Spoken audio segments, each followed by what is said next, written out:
Hey class, Prof JC, and I want to welcome you to this course, Leader LDR, I guess we should say 6062.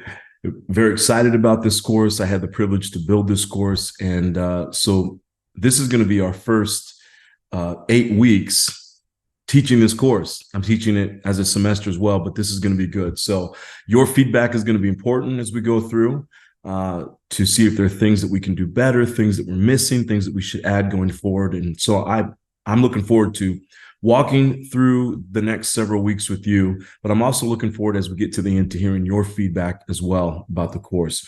Hey, so we're obviously talking about this idea of cultural diversity, dynamics, and inclusivity, DEI, all that's important. And so you have your textbooks, but then the other book that I have recommended that you get to read, but it's not mandatory for you to get, is a book called How to Be an Inclusive Leader by Jennifer Brown. And then the subtitle is Your Role in Creating Cultures of Belonging Where Everyone Can Thrive. Okay, so that's important for us as we're walking through the next several weeks together. That the goal isn't just to get the work done. Okay, I always say that to people in these courses. If your primary goal in this master's program, your primary goal in all the courses you're taking is just to get an A, I would challenge you on that and say that potentially your mindset isn't where it needs to be. Now, getting an A is great. That's wonderful. But I think getting the A while learning how to be a better leader, that's most important. I'd rather have someone get a B in my class, but walk out and be a great leader. I say that all the time. If you leave this program, you leave the courses that we have, and you go out there in the marketplace, and you got straight A's in this program, but you're not a good leader. You're not an empowering leader. You're not an inclusive leader, like this class talks about. You're no better as a manager out there, then we haven't done our job right. And I would say that your focus probably hasn't been where it needs to be. So throughout the rest of this course that we're going to take together, yes, strive for the A, but most importantly, strive to be a better leader. Strive to be a more inclusive leader. Really look at, as we're going to talk about today, the privilege that you bring to the table, maybe some of the biases that you have, and use these next several weeks that we have together to really open that up so we can be better. So here's what I'm going to do. Here are what these podcasts are all about. I'm going to just kind of work through this book. And if there are any other articles that I come across in the next several weeks, I'll use the podcast as a way to kind of share kind of what I find there. But typically what I'll do is work through this book and I'll read some of the most important things. So again, you don't have to get the book if you don't want to. I'll read some of the most important things. And then what I'm going to do is throughout the video, I'm going to ask questions of you. Okay.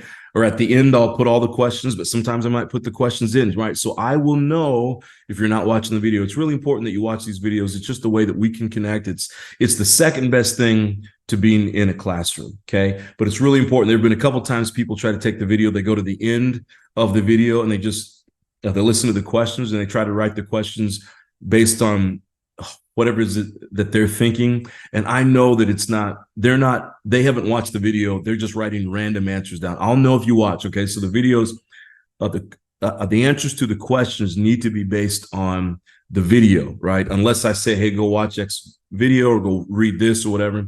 I'll know if you've watched it. So make sure that you're watching these. I think it's important. And this book, the content of this book is dynamic. It's really, really good. It's written by someone who actually is a member of the LGBTQ plus community.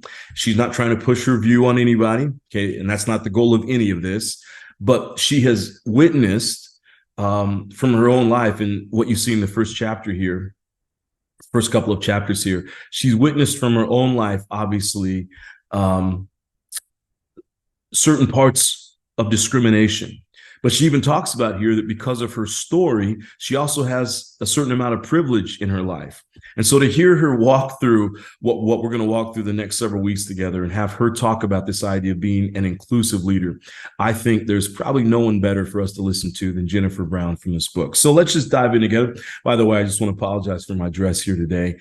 Typically, I'd have a little bit more professional, but our family's in Palm Springs for the Labor Day weekend, and that's why I'm recording this. And all I brought were t-shirts and shorts. So you have to excuse me on that, but we'll be a little more professional in the next one. But I'm kind of like the t-shirt as well. Okay, so here we are. I'm on page 2, and I'm just going to read different passages from it, give you something to think about. Again, I'll have some questions for you as we go through here. So make sure you stay tuned.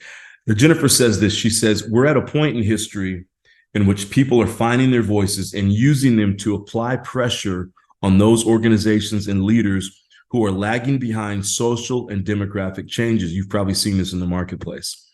The demand for equity is growing louder by the day. Today, employees expect companies to create value for all stakeholders, customers, communities, society, not just the shareholders. Incoming generations of employees in particular crave purpose in their jobs. They are concerned with community, social responsibility, and the environment.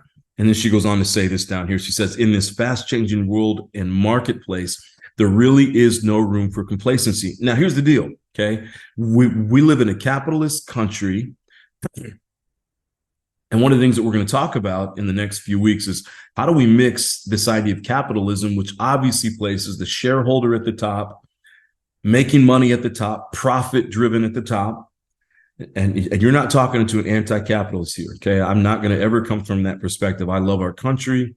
We are not perfect by any stretch of the imagination, but I'm not an anti-capitalist as well. I was, at matter of fact, I would say that I am pro-capitalist. And I would even go so far to say pro-free market with certain addendums, right? With certain changes that I'd like to see to that. Okay, so this is not an anti-capitalist class at all. It's how do we mix this idea of inclusivity and diversity and equity and equality? How do we mix all of that in the marketplace we have in our westernized culture, our US culture, which is the capitalist place? But here's one of the things that we're finding right now in life, or just in the marketplace. The next generation of workers, they care less about profit than they do about all of the stakeholders involved. Inclusivity is not just a buzzword for this next generation. It may have been for my generation, it may have been for other generations. Maybe we talked about it, a little bit, and we had affirmative action. We bring on a couple people to meet the quota. That's not how this new generation coming into the workforce, that's not how they see it, right? I have a 26-year-old daughter. I see it in her. I've got younger daughters than that as well. I see it in them. They really care about this idea of inclusivity. So if you're going to be a successful leader, successful manager, you have to care about it as well. She goes on to say, she says, I believe we can and must do better. The root causes behind a lack of progress are almost always a lack of organizational understanding when it comes to what the issues are, and a lack of courage on the part of senior leaders to take action and step into the role of advocate and activist on behalf of employees and the greater societal good. See, what we're seeing a lot of today, again, I'm a professor at Point Loma, full-time faculty member, but I also get to consult and train. I say get to because it's such a fun thing to do, to go out there and work with organizations and work through complex issues. What I see a lot of, because a big part of what we do in my consulting practice that I work with, we do a lot of training. And so you'll see a lot of organizations that they're just trying to check the box. They say, hey, come in, our senior leaders won't be in the meeting, but we want you to do this bias training for all the employees. But we're not going to do it. Right. And that tells us right away, then this is probably not a culture that's going to change. They're going to come away more aware, but often that awareness now leads to greater frustration because the organization hasn't changed. Right. So it's really important that leaders have the courage to take this on. Okay. She goes on and she gives a little bit of her story. I love what she says right here. She says, think of your inclusive leader journey. And that's what the next 8 weeks are going to be about for this class. Think of your inclusive leader journey as an investment in yourself and your career stock, no matter what your level of the organization. Okay. And then she says this: inclusive leaders operate on a more personal level, building connections to people at all levels and from all identity groups. Now, you don't have to agree with how everyone thinks. You don't have to agree with everyone's lifestyle. You don't have to agree with how, how people show up to the workplace, whatever it is. Okay, you don't have to agree. But here's the thing: you've got to understand this is how the world is moving.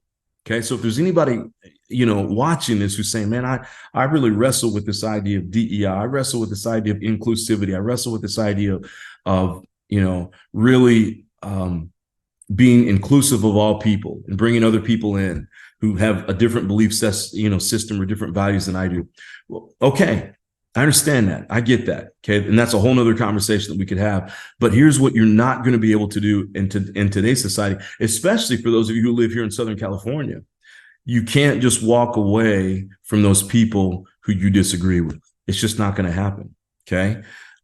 It's really important that as leaders, okay, and if you have to, you just put the leadership hat on and say, I may not agree with X, Y, Z, but when I show up to the workplace, it's a different ball game here. Okay. And so when I show up to the workplace, I got to make sure that I'm reaching out and I'm making connections with all kinds of people, right? To better understand the problems at hand and what is needed to fix them. She goes on to say this. She says, inclusive leaders are by nature dedicated to the thriving of other people. That's the key. How do you make other people thrive? So it's not even about your beliefs, your values. It has nothing to do with you. Leadership at its core, and I say this all the time, you hear me say, it is never about you, ever. Anytime you're making leadership about you, anytime you're making the marketplace, right? Business is about serving the marketplace. Business is about serving all stakeholders involved. That's what it is. So you can have your private beliefs, right? And I'm not saying that any of you have uninclusive. I don't even know if that's a word, but I'm not saying you have uninclusive beliefs. But if anyone on the call does, okay. I'm not part of diversity is understanding that people have different belief systems. Okay. But what you got to understand is in the marketplace, if you're going to be successful, inclusivity, it matters because of this. You are a leader. That's why you're in this program. That's why you're in this class. And that means your goal is helping other people thrive. Your goal is helping to empower other people. That's it. So your personal beliefs don't necessarily matter in the workplace. You keep those at home. You keep those, you keep those in the privacy of your friendships, whatever it is. What matters is, and now I'm not saying don't be a person who has personal values and personal beliefs. What I'm saying is the marketplace doesn't necessarily care about your personal beliefs. What the marketplace cares about is the thriving of people. That's what's going to matter. If you want to have a great business, you got to have great people. If you want to have great profit, you have to have great people. If you want to have a great organization that's moving forward, you have to have great people. It's about thriving of other people. Okay. That's all it's about. It's not even about, I've got to fully understand your story and some of that's good, but really what it's about is the thriving of the people. And I'm saying that a lot because this is really important. This key is important here. Okay. And here's what I know. Inclusivity, DEI, it can be controversial for some people. They don't want to talk about it. They don't want to. So that's why I'm saying, even if you don't care about DEI, and I do, but if you don't, okay, I'm not here to judge you on that. Okay. And even if you write that in your papers, right, I'm not going to take grades up on that. You need to make sure that everything is proofed and sourced and all that kind of stuff. But I'm not here to judge your personal beliefs and your personal biases. What I'm here to show you, though, is that great leadership is about thriving of other people. So if you want to be a great leader, if you want to be a great business person, you care about other people thriving. Okay. Particularly those who have struggled proportionally more to be heard and to be valued. They align themselves. So this is the inclusive leader. The inclusive leader aligns themselves in solidarity with marginalized groups to amplify the voices and experiences of these groups and leverage their power and influence to accelerate the change that they seek. Again, it goes back to this idea. People from all walks of life exist. This is not the 1950s, 1960s anymore. So we've got to have our ear to the ground and be listening for what's happening around us. She talks about this idea of the difference between equality and equity. Now watch this, okay? Equity assumes that each individual can succeed as long as they are given the same resource, equality assumes that each individual can succeed as long as they are given the same resources, fair treatment, and access to opportunities. That's equality. But here's what equity is. Equity levels the playing field by recognizing that we don't all start from the same place or need the same things. That's what equity is. So equality is, okay, we give everyone the same opportunity, okay? Equity is recognizing that even if you give everyone the same opportunity, some people, they don't have the same starting line as other people do. I got to be honest with you. I had to learn that, and you're looking at me, you're saying, well, you're Afro-Latino, you got that, you're Black, you're Spanish, but I was adopted into a white family. And it was only just a few years ago, actually, sitting down with a friend of mine who's a community college professor here in San Diego, and just a phenomenal human being. And we talked about this. We talked about, he helped me see my own biases. He helped me see my own privilege, saying, no, you can't say these things, or you can't think in your thinking this way, JC. You're not understanding your own privilege that you had by growing up in a white home filled with educators.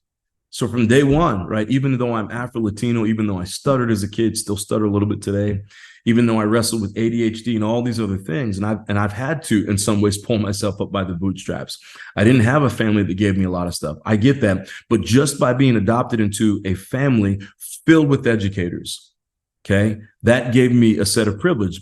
Adopted into a white family, and because of the connections and some of the things that I made and friendships we were able to have because of that, I had more privilege than other people. So my starting line, okay, if I look at other people and I say, if I'm not careful and I say, well, people who look like me just need to pull themselves up by the bootstraps. That's not fair to say, even for someone like me, because my starting point being adopted put me at somewhat of an advantage over other people who didn't maybe have that same starting point, who didn't grow up with a family of educators, right?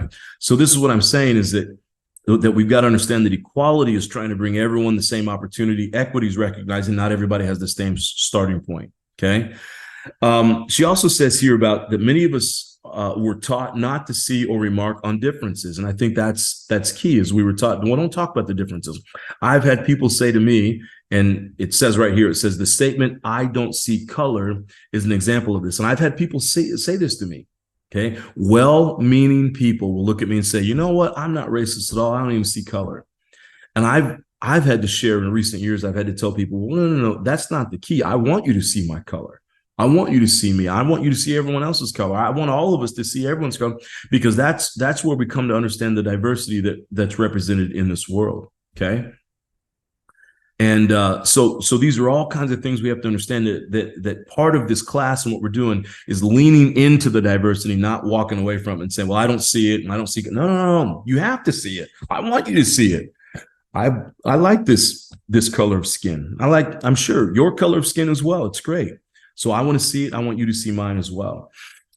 This statement right here, I think, is important. Page 9, she says, becoming an inclusive leader requires learning, reflection, and changing old habits and mindsets. Okay.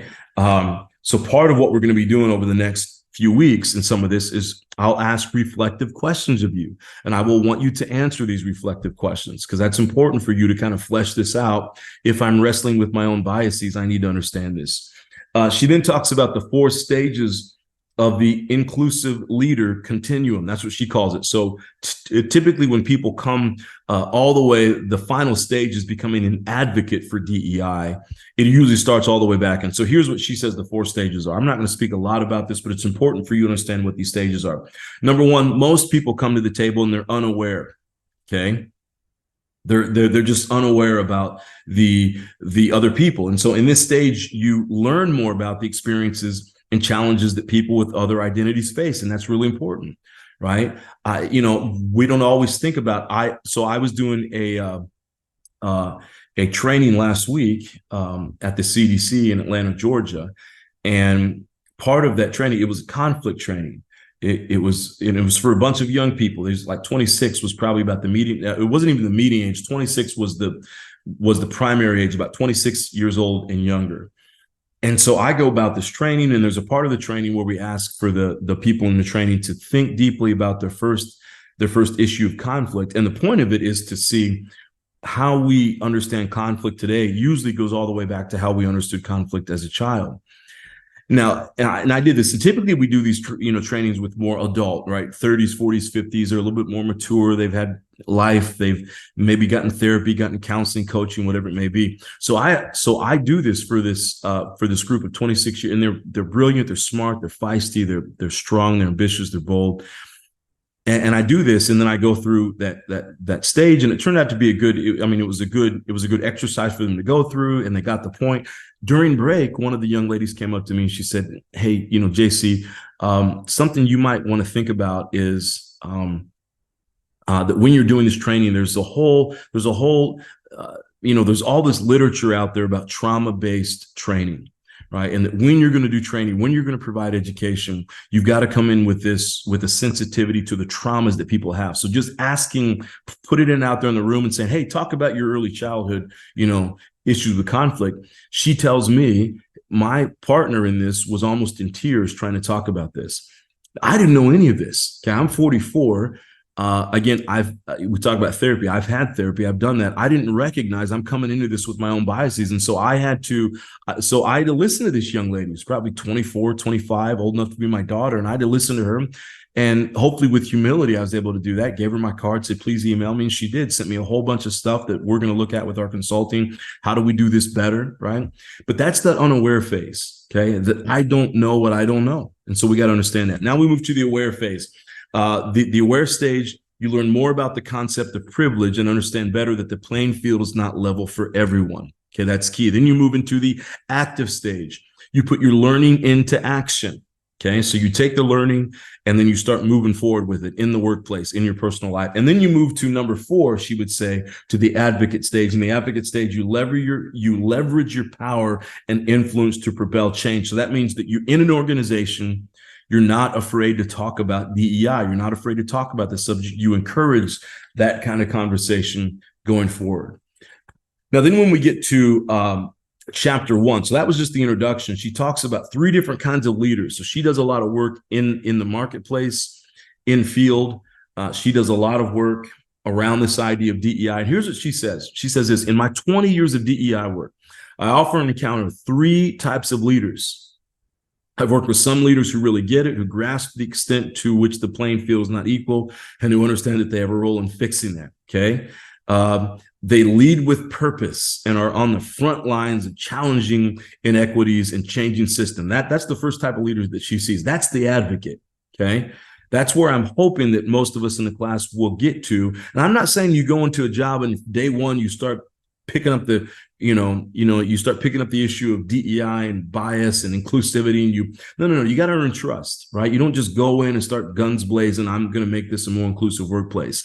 You got to earn trust. This takes time. It hits a lot of sensitivities, especially depending on the industry or company that you work with. So you have to be careful about that. But that's the first kind of leader that I hope that all of us become. That we say we want to be a place that's an inclusive place for all people. Okay. Then there are the leaders then we got the second type.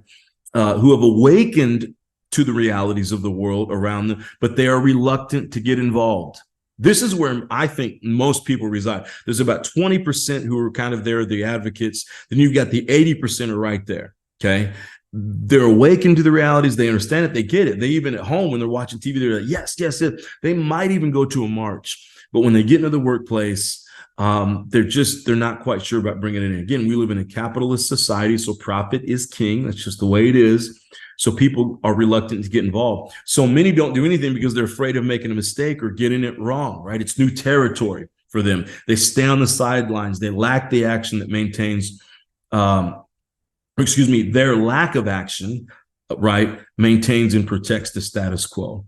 And I understand this. I know people who are black and brown and other races who stay on the sidelines, and they do it. I've talked to them before, and they do it because they see that as being the wisest thing they can do. They're not trying to get on the front lines of this. And this, as you know, okay, this can be a very sticky issue in organizations and with people in general. Okay. And so I'm not judging anybody in these, right? But typically that's what you have. Okay.